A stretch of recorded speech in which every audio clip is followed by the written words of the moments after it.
In our last video, I talked a little bit about how I ended up getting involved in testing and peering a little bit behind the curtain of what test-driven development really is.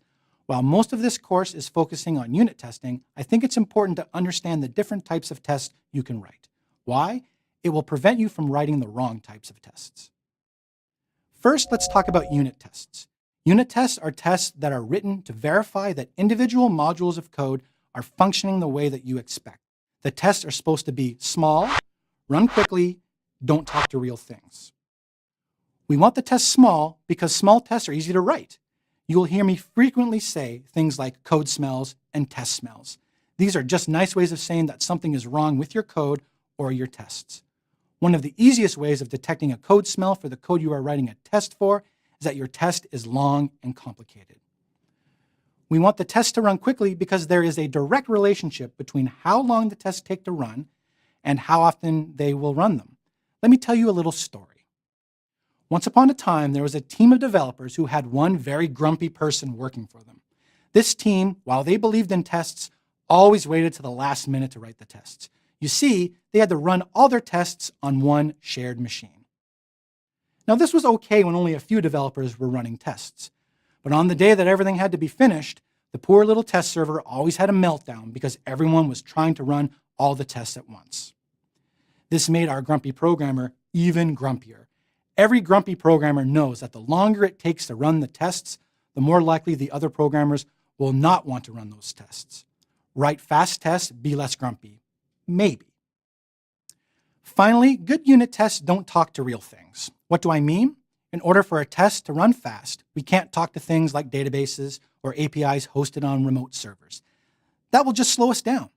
To be honest, if you aren't writing your code in such a way that it degrades gracefully when the database isn't available or that remote API you're talking to isn't responding, you have a different problem. The way we handle this issue in unit tests is through the use of test doubles, which we discuss in a later lesson. I know you probably want to know all about them right now, but we're not ready yet. Remember when I talked about how when I use TDD, I feel like I am putting together my application using Lego blocks? Integration tests are the next level up. Think of it as making sure that our blocks all fit together correctly. Want a quick, too long, didn't read explanation? Slow, has units of code talking to each other, talks to real things. Of course, they are going to be slower than our blazing fast unit tests. Once we introduce real things into the tests, we are increasing execution time.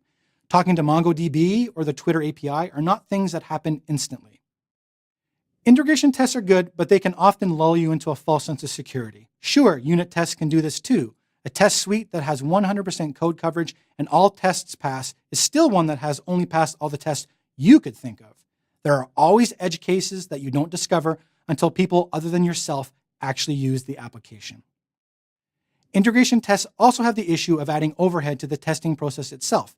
Using a database, it's now someone's job to make sure the test database contains relevant data. Using a third-party API, better make sure you have access to it when you are running those tests. So make sure that if you choose to write integration tests, write the ones that are critical to the well-being of the application and make sure you are constantly refreshing the test data that you are using. You can thank me later. Now that we have a lightning-quick unit test suite and an integration test suite that shows your code handles not talking to Facebook Connect with grace and charm, it's time to talk about the last set of tests you might want. Functional tests. The goal of a functional test is to verify that the application itself is behaving correctly. This usually consists of writing automated tests that use tools that simulate someone actually using your unique snowflake of an application. The quick summary, very slow, not all tasks can be automated. My experiences with creating functional tests is that they are slow. The normal set of tools I use have to do the following. Start up a web browser, read in the DOM from the web page, click on something, wait for the page to render, return results back to the test runner. Back when I talked about integration tests, I mentioned making sure that you are getting a good return on your time and resource investment. This advice goes double when it comes to functional tests. My best advice is to write functional tests for parts of your website that absolutely have to work correctly, or else you put up the under maintenance sign and find out exactly what went wrong with the site.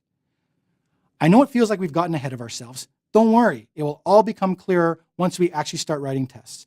Next, I'm going to talk about my Swiss Army knife for creating testable code, PHP unit.